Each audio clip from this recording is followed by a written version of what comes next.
So today I'm working on a drawing of this classic car, the GTO. We had a community thing by our house, and part of it was a car show, so I took my phone and took lots of pictures so that I would have a bunch of reference photos that I could use later. I had done this Plymouth Super Bee earlier, so I'm kind of using that as reference as well, just to see the things that I think are working on that little sketch and things that aren't working and sort of apply them to the new sketch. So I have the under sketch done, and I started going over those lines in ink.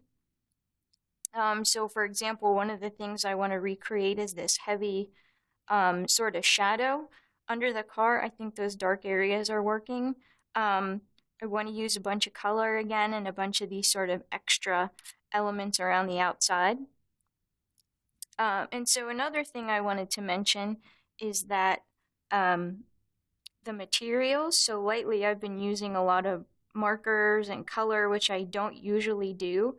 And really, that is just because I was traveling with my husband one weekend and I happened to buy pretty much all the stuff you see in that cup, all those markers and pens.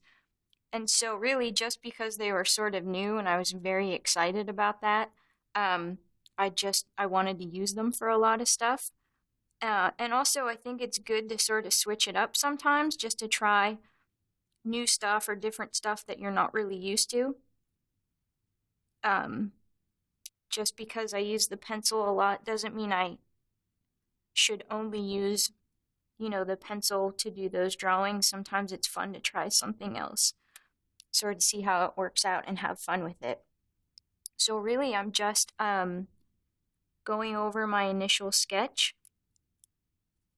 which doesn't have, it's not all the details included. So when I do the initial sketch, I sort of put in the main information, but then I also sort of, in my mind, plan on cleaning it up and adding extra things.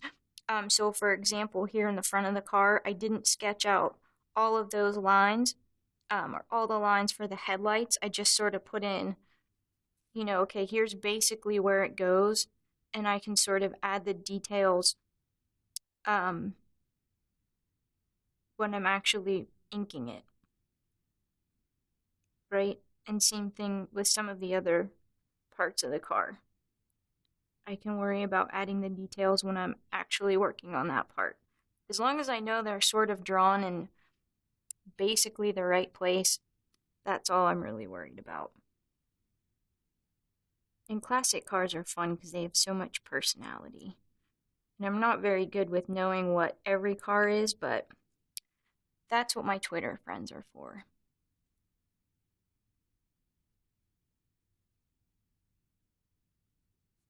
So I'm just still going over these lines, right? And I'm going to keep doing that until the whole thing is drawn in. And then we'll start the next video when I'm coloring it. So that will be next.